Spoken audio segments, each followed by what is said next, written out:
प्रिय साथियों नमस्कार। गुरुजी आरपी शोराण के चैनल में आपका हार्दिक स्वागत है।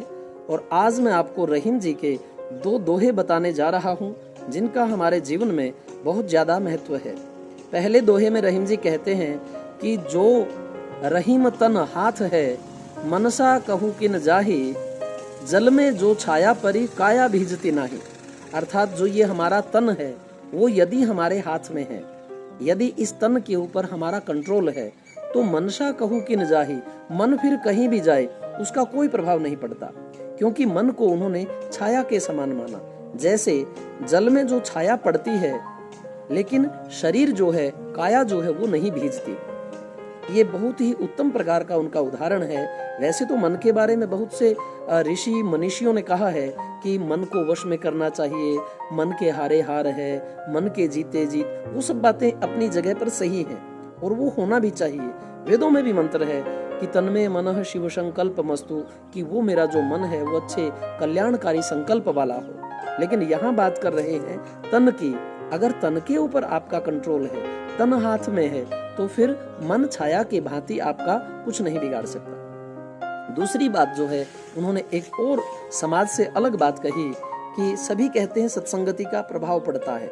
आप जैसी संगति में रहते हैं वैसा ही आपके ऊपर उसका असर पड़ता है, कि जैसी संगति बैठिए वैसा ही फल आपको मिल जाता है। और एक दोहे में ये भी कहा गया कि स्वाति नक्षत्र में जो बूंद पड़ती है एक विशेष अवसर पर, वो अगर सांप के मुंह में पड़ती है तो जहर बन जाता है, और सीप के मुंह में पड़ती है तो वह मोती बन जाता है, और यदि वो केले के पत्तों में पड़ती है तो कपूर बन जाता है। कि जैसी संगति में आप रहोगे वैसा ही फल आप पर पड़ जाएगा। लेकिन रहीम जी ने यहाँ थोड़ा सा हटकर बात कही कि जो रहीम उत्तम प्रकृति का करी सकत कुसंग, चंदन विष व्यापत नहीं लिपटे रहत भुजंग। अगर आपकी प्रकृति, आपका आचरण, आपका व्यवहार उत्तम प्रकार का है, श्रेष्ठ प्रकार का है, तो आप फिर कैसी भी संगति में क्यों न रहिए, उसका आपके ऊपर लेश मात्र भी प्रभाव नहीं पड़ेगा। जिस प्रकार एक जो चंदन का वृक्ष होता है उसके ऊपर कहते हैं सर्प लिपटे रहते हैं, लेकिन सर्पों का जो जहर है वह चंदन में व्याप्त नहीं हो पाता। रविदास जी के बारे में भी यही कहा कि रदासा तेरी झोपड़ी गलकटिए के पास, करेगा सो भरेगा तू क्यों भया उदास। अर्थात जो करने वाला वही भरेगा।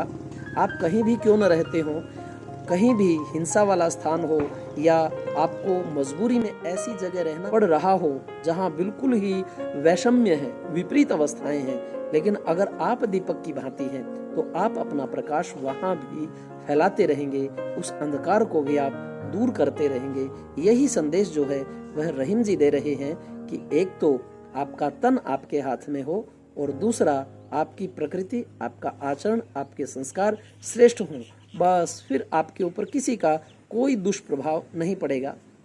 तो साथियों, आपको ये जो दो दोहे हैं इनमें जो ये मानवीय मूल्य छुपे हुए थे, आपको कैसे लगे आप कमेंट में जो है अवश्य लिखिएगा, ताकि मैं आपको प्रेरित होकर के आपसे और भी आपको रहीम जी के दोहे प्रोवाइड करवा पाऊँ। चैनल को सब्सक्राइब अवश्य करें। धन्यवाद।